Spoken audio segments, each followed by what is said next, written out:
Eh bien, le bonjour, je m'appelle Benoît Voyer. Bienvenue. Aujourd'hui, nous allons parler d'histoire, de l'histoire de la vénérable Élisabeth Bruyère.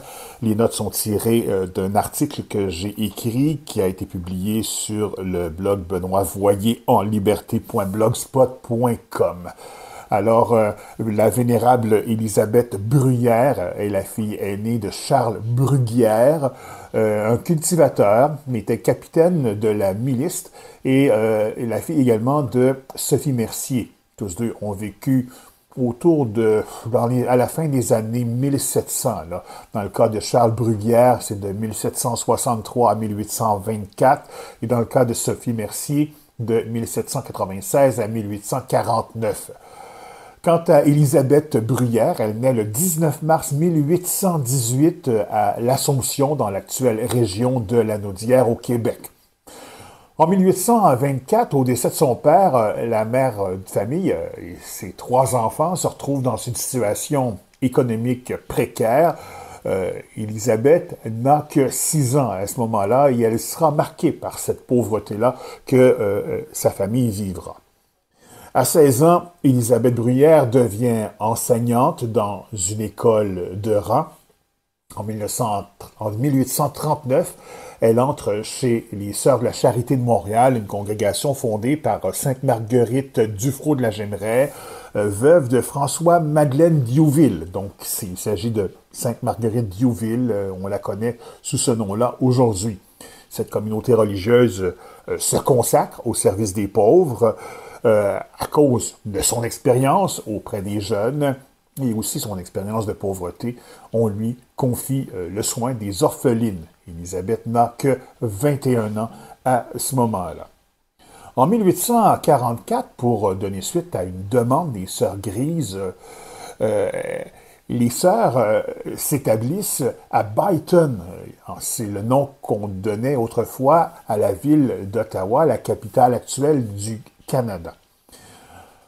On établit la communauté des Sœurs Grises à Bytown en vue de procurer à cette ville un asile pour les infirmes et les orphelins, des écoles pour les petites filles pauvres et de plus de faire visiter les malades à domicile. Le choix de la direction de la communauté s'arrête sur Élisabeth Bruyère, une jeune sœur vaillante et obéissante. Elle sera surprise par ce choix, mais se fie au discernement de ses supérieurs et accepte malgré tout. Élisabeth devra faire preuve d'autonomie et de leadership puisque ce n'est pas une succursale de Montréal qu'elle doit mettre en place, mais une nouvelle congrégation religieuse autonome. Le 20 février 1845, Élisabeth et ses compagnes arrivent à Byton. Les cloches des églises sonnent pour les accueillir. Lorsque les carillons se taisent, Élisabeth se dit en elle-même « Soit bonne nouvelle pour les pauvres ». Ainsi en serait-elle aussi pour ses consoeurs. À Byton, depuis 1841, on construit l'église Notre-Dame. Le 28 juin 1847, lors de l'érection de Byton en diocèse, cette église-là deviendra la cathédrale du siège épiscopal. Vous pouvez encore de nos jours visiter cette église-là, c'est la cathédrale d'Ottawa. Dès le lendemain de leur arrivée, les Sœurs de la Charité d'Ottawa ou de Byton à cette époque-là, se mettent à visiter les malades, les pauvres et les personnes âgées. À partir du 3 mars 1845, les religieuses aménagent 2 classes dans un hangar. Elles accueillent leurs premières écolières. Peu de temps après, on lui amène des enfants orphelins dont on prendra la charge. Élisabeth Bruyère dit souvent à ses sœurs « Faites-vous aimer des élèves, reprenez-les avec douceur, comme des mères, mais soyez fermes. » En moins de 3 mois, elle met en place les premiers jalons d'un petit hôpital. Elle donne elle-même des soins aux malades et veille avec affection sur les personnes âgées qu'elle héberge.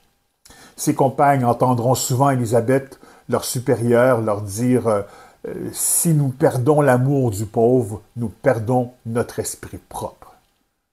En 1855, Bytown prend le nom d'Ottawa.